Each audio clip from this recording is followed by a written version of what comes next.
quantas vezes injustiça. Tá certo? Avante, não desista os que têm fome e sede de justiça. Porque o povo tinha. É como se fosse assim, mantenham a firmeza da esperança na libertação de vocês.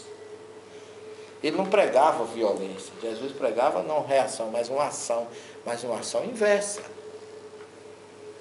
Aguardem, perseverem, não desistam, porque lá na frente vocês terão a vitória de vocês. E os romanos se acabaram. Então você veja que o povo entrou em Jerusalém pedindo a Jesus, olha, por favor, ajuda, salva dessa injustiça, dessa opressão romana.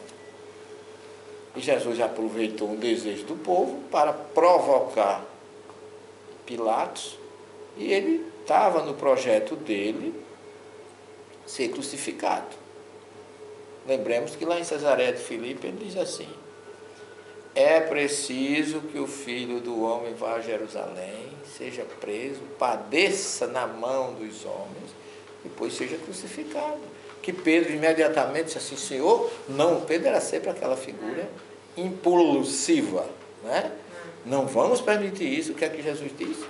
Afasta-te de mim, Satanás. Não é que ele tenha chamado Pedro de Satanás, mas Satã em hebraico significa opositor, aquele que se opõe a uma ideia, ou que se opõe a algo que tem que acontecer. E Pedro estava se opondo a algo que Jesus tinha vindo para que acontecesse daquela forma, porque os profetas falavam disso, todo mundo falava disso. Se não fosse assim, ele não era quem era. Então todo mundo fica torcendo ainda hoje para que Jesus não tenha morrido, que Judas não o entregue, mas tudo era um projeto dele. Mas de qualquer forma, professor, o cristianismo não se fortaleceu no judaísmo, nem se fortaleceu. Como assim? O cristianismo não se fortaleceu no judaísmo. Os judeus não aceitam Jesus até hoje. Mas o judeu, para não aceitar Jesus, não significa que ele não gosta de Jesus. Ele diz que Jesus não é o Messias, porque não se enquadrou na característica do Messias judaico. Mas ele foi um profeta. Sim. Foi o último dos profetas. E lembre-se que Jesus fala para João que depois de João não haveria mais profecia em Israel, porque os profetas até João falavam da vinda dele e ele estava ali. Então acabou a profecia. Então o judeu considera ele o último profeta. É tanto que eles respeitam até essa declaração de Jesus. No entanto, o Messias seria aquele que libertaria o povo de Israel do jugo romano e implantaria com uma vitória material, e era filho de um homem e de uma mulher. Nada dessa história de virgem que foi criado pelos concílios e outros dogmas que vieram depois, que para o judeu não é importante, pelo contrário. Não se casar, não procriar é que é um erro, porque o primeiro mandamento da Torá é crescer e multiplicar. Então, tudo isso era o projeto que estava enquadrado. E daí porque Jesus também fez questão de separar, utilizando Estevão e Paulo, o judaísmo do aquilo que passou depois a ser o cristianismo. Um pregando o Deus temor e o outro pregando a filosofia de Jesus é do Deus amor. Então tudo, a primeira, a segunda e a terceira revelação não vão acontecer sem uma transição. Nós estamos... Aí Roma vem, toma o cristianismo para si, a Igreja Católica. Sim, mas aí é questão política. Isso não foi bom. É por isso que nós estamos aqui, para resgatar a originalidade do processo. Se fosse a religião católica, o cristianismo não existiria mais.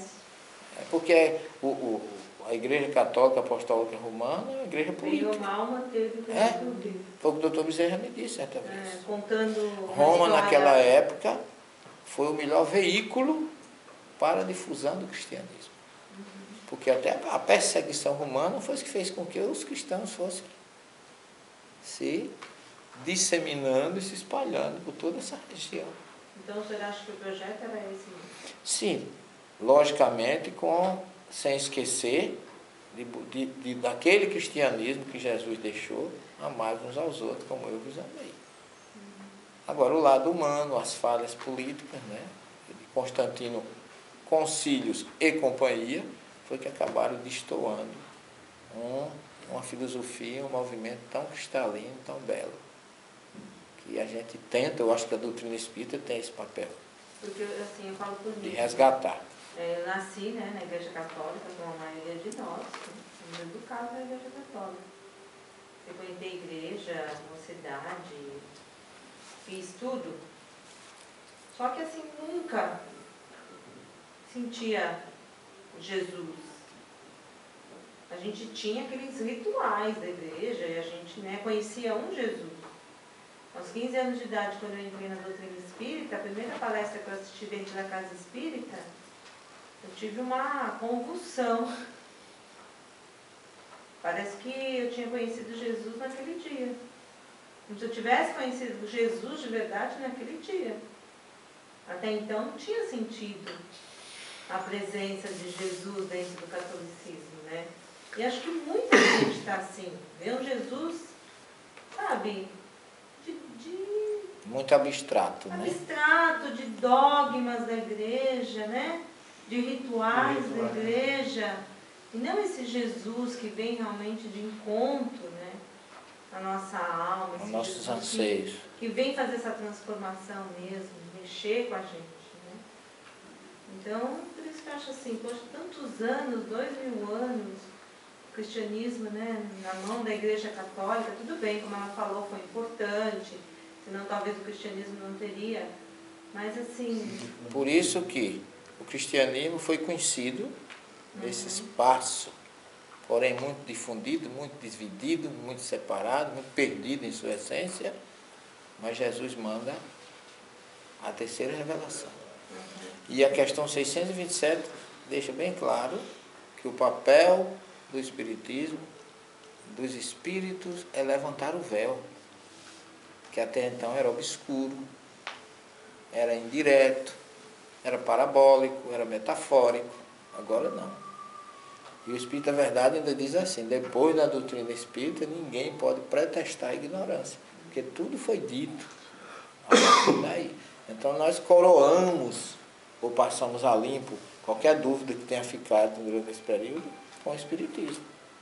Então, mas aí a gente consegue entender também que tem muita gente ainda da consciência adormecida. Ah, minha filha, mas Deus não tem pressa. A gente tem, mas Deus não tem. Porque Ele sabe que o projeto dele vai acontecer. Uns chegarão mais cedo, outros mais tarde. Eu tenho muitas objeções nesse sentido, inclusive com alguns amigos pastores, que diz que a criação da reencarnação pelo Espiritismo, eu começo a dizer, peraí. A criação da reencarnação pelo Espiritismo tirou o papel da vinda de Jesus ao planeta. Veja até onde chega a informação deles. Que nós tiramos o papel de Jesus de Salvador. Não, pelo contrário. A doutrina espírita veio ajudar nós a reencarnar menos. Porque se você fica, como você está dizendo aí, muita gente ainda fica letárgica, não adere, mas vai reencarnar mais. Então nós tivemos a felicidade de, conhecendo, a gente abreviar as nossas encarnações, procurando melhorar o mais rápido possível. Esse é o papel do Espiritismo. E não tira de forma nenhuma a importância da vida de Jesus. Porque a morte de Jesus na cruz salvou muitos judeus naquela época, como nós falamos materialmente, mas deixou uma lição e uma mensagem de chamar a atenção para o papel dele aqui, qual foi realmente. Que através do Evangelho a gente acaba encontrando. Professor, só para tirar uma dúvida, no livro Caminho da Luz, Emmanuel diz que se Roma desse certo, não fizesse o que ela fez com Jesus, seria a única nação que nós teríamos aqui na Terra, um único governo. Isso aí procede? Eu fico sempre nessa interrogativa. Eu não sei se o senhor lembra dessa passagem. Eu acho a Caminho da Luz, né? Eu acho a Caminho da Luz uma obra que nem o espírito pode deixar de ler e conhecer. Né? Emmanuel é primoroso nas colocações dele ali. Eu nunca discuto as coisas que Emmanuel diz, porque eu nunca consegui provar nada contra. Não, eu acho que quando eu já li, reli, enfim, realmente tem coerência, né? Muita coerência. Eu não entendi, desculpa, Ângela, pode repetir? Emmanuel nos diz que o plano espiritual programou Roma como a única nação na Terra, não teria vários presidentes, tudo seria através de Roma. Por isso é que Paulo estava, quando tudo mudou, né, ele teria que ir a Roma, mais ou menos assim. Então, que se desse certo, Roma seria o nosso, vamos dizer assim, dirigente. Mas como eles saíram para o outro lado, foi preciso Jesus descer entre nós para poder arrumar tudo isso que o senhor já falou até agora. Então eu falei assim, será que Emmanuel realmente, eu não tenho dúvida, mas fica aquela dúvida. Então eu falei, vou perguntar ao professor se realmente procede. Eu já procurei em algumas ocasiões, através do Chico Xavier, aquela coisa do pesquisador rebelde. Porque eu sou espírita, mas não sou fanático. O espiritismo é uma doutrina realista, palpável, não tem misticismo, não tem mistério, não tem sobrenatural. Kardec coloca as coisas bem claras, né? Mas alguns exemplos que eu já encontrei, através do Chico e de Emmanuel, eu nunca... É porque só esse livro que fala, cita isso em poucas linhas, né? E realmente eles não cumpriram com o que eles se comprometeram com a espiritualidade. Eles falharam. Mas mesmo assim, com a sua falha, eles foram o pote rachado da lenda. Não é? Eles mesmo como o pote rachado, eles conseguiram, como diz o Dr. Bezerra, Roma teve o papel de difundir. É por isso Paulo esteve. Porque sem Paulo e Roma, é possível que não existisse o que a gente conhece hoje no cristianismo. Até mesmo para a gente refletir e buscar a essência no original. É verdade. E ainda tem, né, um grande poderio, né, com o Vaticano. Com o Vaticano e agora com o americano, né? Está tudo lá. Deixaram o poder bélico para o poder material, para o poder monetário. Até o símbolo. O símbolo é o mesmo de Roma. Então a história se repete em ângulos diferentes. Hoje, os Estados Unidos dita ainda é o indicador do mundo, né? Emmanuel disse que os tiranos estão aí. Eu falo os americanos porque eles são reencarnação dos romanos. Já estudei. Mais alguma pergunta, alguma dúvida? Marcinha sempre gosta de falar. Hoje você está mais para ouvir. Alguma pergunta, pessoal? Alguma observação? Todos nós estamos aqui estudando em grupo, né? Todo mundo tem direito de trazer sua opinião, colaborar naquilo que for possível, tirar dúvidas. Se não souber, eu prometo que vou pesquisar e depois eu dou a resposta para vocês. Eu ainda estou com uma dúvida aqui com relação a Caifás. Alguma coisa me parece que Caifás tem alguma coisa em particular contra Jesus. Eu acho que ele meio que também engendrou a situação toda, porque a gente não sabe até onde a coisa é verdadeira. Para que realmente Jesus fosse tirado fora. É um equívoco isso? Eu diria que é um equívoco. Você está, de uma certa forma, sem a informação precisa da questão. Basta que você saiba que quem nomeava o sacerdote do ano era Roma. E politicamente, Caifás poderia até estar do lado de Jesus, ou melhor, politicamente ele poderia até estar contra Jesus, mas não podia ser contra Herodes, ou Pilatos. Porque Caifás, ou Pilatos chama Caifás e diz assim, ou você me entrega esse homem, ou muita gente vai morrer. Daí porque ele está lá em João 11:47. Você não sabe o que está acontecendo. Caifás estava, coitado, com a cabeça... O que é que eu faço? Então ele estava entre a cruz e a espada. E a cruz e a espada. Era o lado carente dizendo que sim, essa vida da gente dizendo que não. A música do Gonzaguinha, ele estava por um lado preso à questão política, que ele podia ser deposto e até punido pela força romana, porque ele era o representante perante o povo. Era o sacerdote. Então ele é que dizia que tinha, era o elo entre Pilatos e o povo. Entendeu? E aí ele que tinha, foi Pilatos, me entrega o homem, então eu vou fazer uma devassa. Por isso que ele diz, é preciso que um morra para que muitos sejam salvos. Então a situação dele realmente não era o que ele queria, mas foi o que ele precisou fazer. Então, mas essa visão de que ele teria algo contra Jesus, Não tinha. não tinha. Não tinha. Ele estava a favor do povo judeu. Mas ele teve que entregar. É a questão do delegado, né? E o tratamento que o próprio judeu deu a Jesus nesse período em que ele ficou lá na casa de Caifás? Jesus foi maltratado ao extremo lá. Na casa de Caifás? É. Jesus passou uma noite lá. Sim.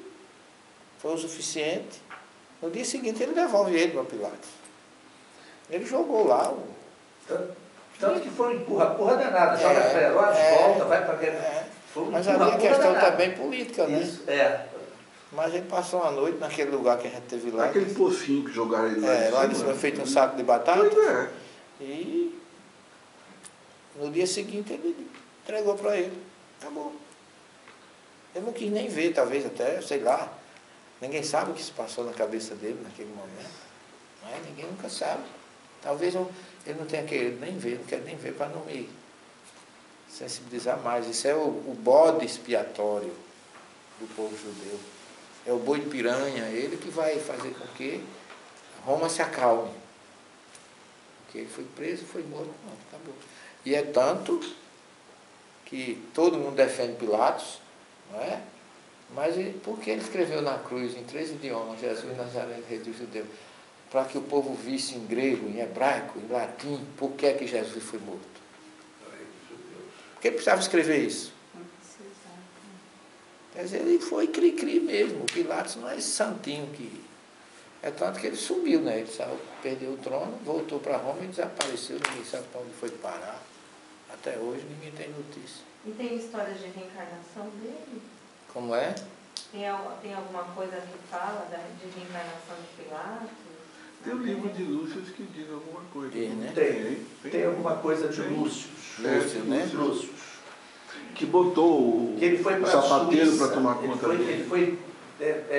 Na realidade, ele voltou para Roma, mas a situação política dele estava tão ruim que ele foi deportado para a Suíça, o lugar que hoje é a Suíça. E ficou passando os dias até morrer lá por suicídio. Segundo Lúcio. Ficou louco.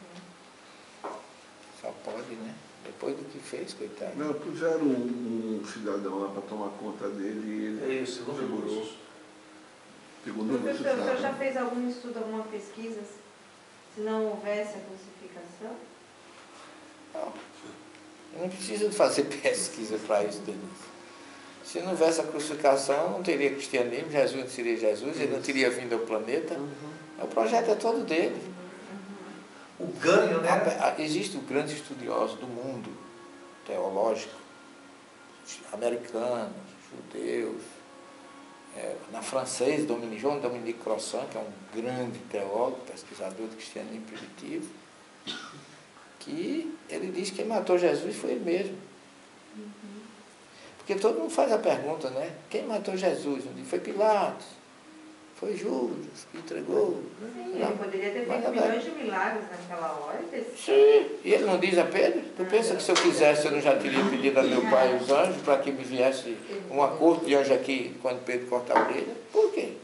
Porque ele disse que Pedro era um satã, só porque Pedro só pôs aquilo que tinha que acontecer. Porque o projeto era todo dele. Né? Porque nós, naturalmente, como seres humanos que somos, e às vezes nem sempre raciocinamos com muita lógica nessa hora, a gente quer que Jesus ainda hoje estivesse aqui entre a gente, vivo. Como se também a gente, o reino dele não é aqui, ele disse várias vezes, meu reino não é desse mundo. E o nosso é? Claro que não. A humanidade não teria o ganho que teve. Hoje eu estava refletindo ali, hoje pela manhã, sobre o que visitamos, e estava pensando, quanta riqueza, quanto luxo. Por que os donos não levaram? Perguntando, por que os sultões não levaram aquelas coisas tão cheias de pedras preciosas?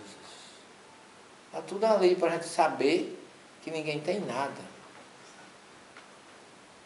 Meu pai dizia, caixão não tem gaveta, nem mortal tem bolso.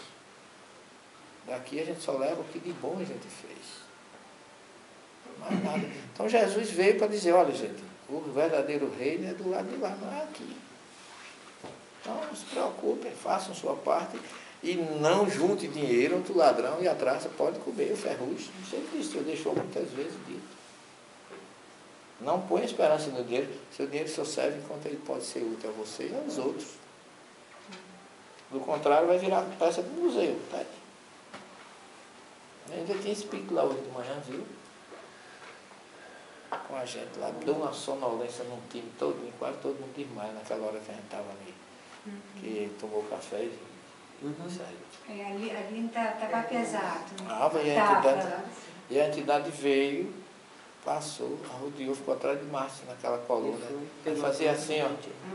Olhava pra minha cara e fazia.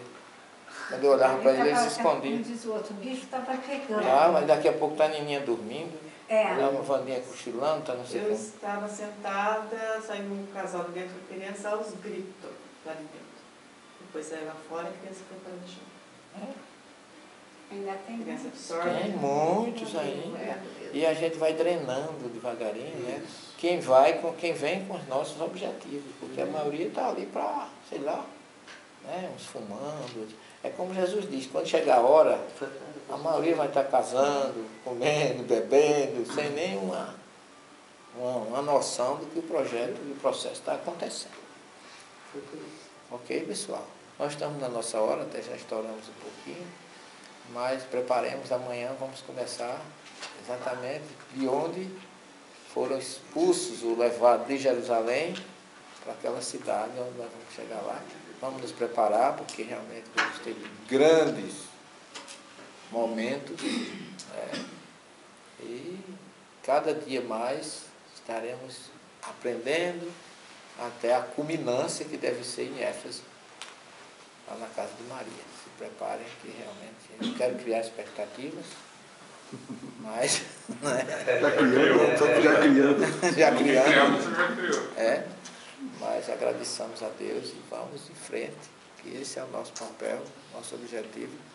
Humildemente eu me coloco à disposição de vocês, o que for preciso, para dúvida, para esclarecimento. Vocês têm um roteiro que outro grupo nem tinha, né? Já podem ir lendo alguma coisa, quem quiser, né? Para poder ficar mais situado na geografia e na história, né? Ok? Quem vai fazer a prece?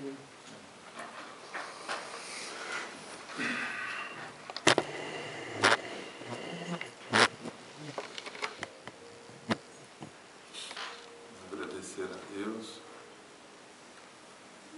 agradecer a Jesus, governador maior de nosso planeta, pela oportunidade que nos foi dada de estarmos aqui nesta terra, de estarmos adquirindo conhecimento, compartilhando amizades, em busca de algo mais em nossas vidas, em busca de entendermos, de compreendermos por que estamos aqui, para onde vamos, por que estamos designados a isso. Que Jesus, nosso Mestre, nos ajude sempre na nossa caminhada terrena, que possamos ser merecedores de sua misericórdia, que possamos ser merecedores de tudo de bom que Ele nos dá na nossa caminhada terrena. Que Jesus abençoe e ilumine esse caminho, abençoe, ilumine todos os nossos irmãos necessitados, todos aqueles que se transviaram do caminho, todos aqueles espíritos que um dia poderão voltar e seguir na sua caminhada, no caminho do bem, do amor, da caridade. Que assim seja. Sim, sim.